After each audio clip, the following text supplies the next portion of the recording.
Hi, good evening everyone. EMRS ప్రిపరేషన్లో general awareness part. ఇప్పుడు మనం నోబెల్ ప్రైజ్ గురించి డిస్కస్ చేద్దామండి. ఫస్ట్ క్వశ్చన్ వచ్చేసి, Alfred Nobel belongs to which country? Alfred Nobel అంటే మీకు అందరికీ తెలుసు కదా. He was a Swedish chemist, engineer and industrialist, and the most prestigious invention is dynamite. So Alfred Nobel belongs to which country? ఆయన ఏ కంట్రీకి చెందినవాడు? Options are USA, Russia, Sweden or United Kingdom. So it is Sweden. He is a Swedish chemist. Next, initially Nobel Prize is given in how many fields? First ఇనీషియల్గా Nobel prize ఎన్ని ఫీల్డ్స్లో ఇచ్చేవాళ్ళు? ఎన్ని ఫీల్డ్స్లో అంటే 5 ఫీల్డ్స్లో ఇచ్చేవాళ్ళండి.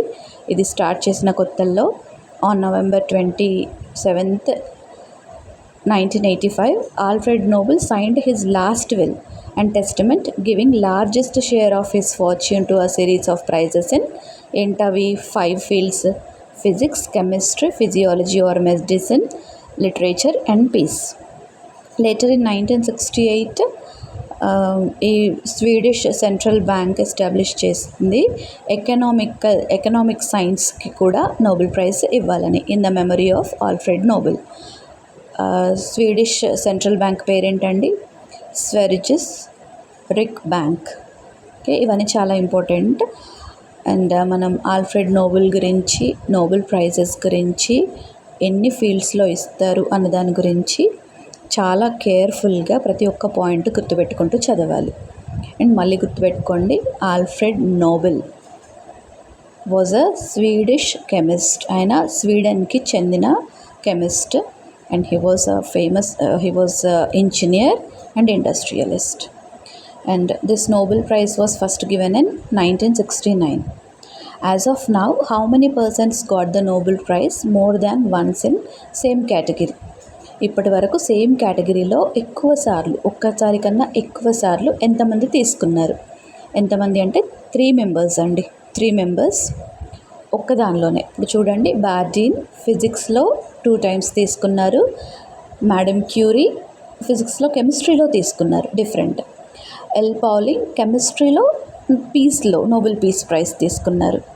F Sanger కెమిస్ట్రీలో 2 times. And K Barry and Sharpless కెమిస్ట్రీలో 2 times. అంటే ఇక్కడ కెమిస్ట్రీలో 2 times, ఇంకొకరు కూడా కెమిస్ట్రీలో 2 times, బార్డీన్ వచ్చేసి ఫిజిక్స్లో 2 times. అండ్ ICRC అనే ఒక ఆర్గనైజేషన్ కూడా నోబెల్ పీస్ ప్రైజ్ ఇది 3 times వచ్చింది. Next question, who among the following is the youngest prize winner? Malala Yousafzai, Arthur Ashkin, John B Goodenough, none. Malala Yousafzai అండి, ఇది చాలా ఇంపార్టెంట్ క్వశ్చన్.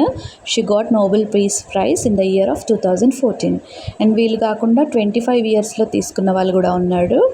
లారెన్స్ బ్రాగ్ అనే అతను ఫిజిక్స్ కోసం తీసుకున్నారు. అండ్ 25 yearsలో నాడియా మురాద్ అనే అతను, నాదియా మురాద్ అనే వాళ్ళు కూడా peace prize, Nobel peace prize 2018లో తీసుకున్నారు, నదియా మురాద్. సో ఇవి చాలా ఇంపార్టెంట్ క్వశ్చన్స్. లాస్ట్ ఒకటి, who among the following is the youngest prize winner? Malala యూసఫ్జాయ్.